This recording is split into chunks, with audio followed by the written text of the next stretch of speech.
Okay, welcome to this side event being held during the 49th session of the UNHRC.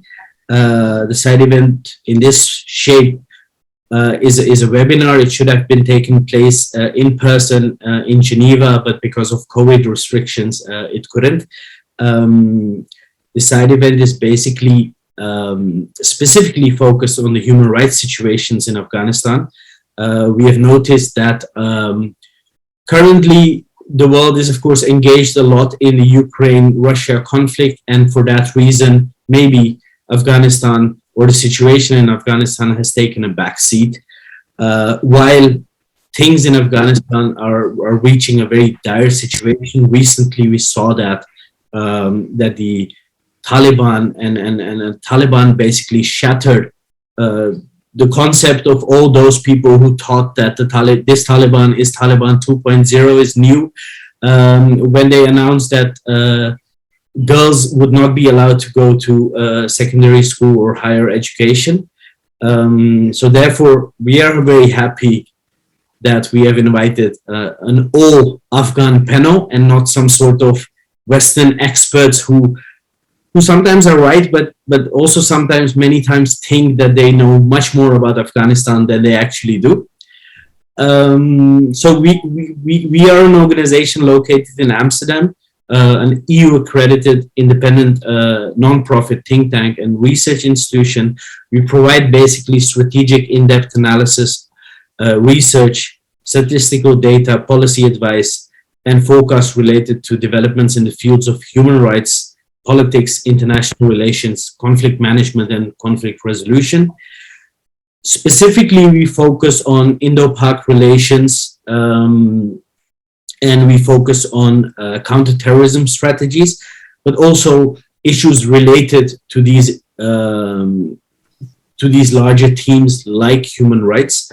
And in order to eliminate the situation in Afghanistan, and especially the situation of human rights in the region of South Asia, following the US troops withdrawal and Taliban state capture, today we have invited a group of scholars, Afghan scholars, who will elaborate upon these developments and their effects on human rights in Afghanistan and South Asia and overall peace in the subcontinent. And I will actually go further by explaining now, or giving a small introduction of the people who are joining us. We have Mr. Mahmoud Saiko, adjunct professor at the University of Canberra, chair of Kabul Association of Integrity, former deputy foreign minister of Afghanistan, and also the ambassador to the United Nations and Australia, and chair of the 73rd UN General Assembly Third Committee, which was held from 2018 until 2019. He's a senior diplomat and international development specialist with 20 years of experience working with governments, international organizations, academia, private sector, and civil society. Beyond his UN work, he has, of course, served in diplomatic capacity, like I told, the Deputy Minister for Foreign Affairs, Special Representative and Senior Advisor to the Chief Executive of Afghanistan, Ambassador to Australia, New Zealand, Honorary Consul to Australia and Charge d'Affaires, and Counselor Minister at the Embassy of Afghanistan in Tokyo. I'm sure, because I have here in front of me a bio which stretches over 2 pages, I'm sure I'm forgetting a lot of designations. Then we have with us Dr. Bahar Jalali. She's an Afghan-American academic. Born in Afghanistan, she fled the country as a child after the Soviet invasion. In 2019, she returned to Afghanistan to work at the newly opened American University in Kabul, where she taught history of Afghanistan and founded the first gender studies program in the history of the country. She spent around 8.5–9 years teaching and working towards women's empowerment in Afghanistan. Just in the introduction, I said that as well. She launched an online campaign with the hashtag "Do Not Touch My Clothes" and Afghanistan culture to protect and preserve Afghan cultural heritage in the wake of the Taliban takeover of power in Afghanistan. In essence, the campaign she launched was to explain to the world that the imposed burqas and the imposed restrictions have nothing to do with Afghan culture. Afghan culture is very different, and she will probably explain that much more when she will talk. Like I said, it raised awareness about the authentic Afghan attire and the need to safeguard Afghanistan's cultural heritage. Currently, she's a visiting associate professor of history at Loyola University, Maryland, in the United States. And then we have Madam Sara Vahidi. She's the CEO and founder of EFSAS, EFSAS meaning accountability, Afghanistan's first civic technology startup.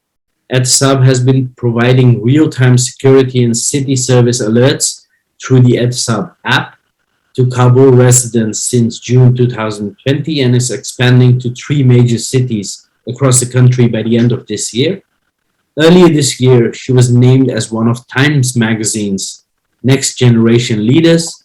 She was also included in the BBC's 100 Women of 2022 and is also a 2022 semi-finalist for MIT Technology Review's Innovators Under 35. She basically got into these lists, and she was appreciated for her work in democratizing access to information for common Afghan people. She previously also worked at the Office of the President of Afghanistan, responsible for supporting social development policy and projects across the country. She is currently completing her studies in data science and human rights at the Columbia University. Well, that is the speakers. I personally am very, very honored to have you speaking about your country, but also a country which, for me, as someone who comes from Kashmir, is very close. We probably have, we both have suffered in the last 30, 40 years. And it's also very important because a lot of people from Kashmir have also joined to understand that our sufferings is not only our sufferings. There are many people in our region which suffer due to policies of certain countries, terrorist organizations. And therefore, we have invited you today to explain the situation in Afghanistan, mostly also to a Western audience, which is much more busy with Ukraine and Russia, but Afghanistan is an issue which has been, in my opinion, in quite some sense also imposed upon the Afghan people by the West by legitimizing a terrorist organization. So I would, after this, give the floor to the speakers. The only thing I would like to emphasize is that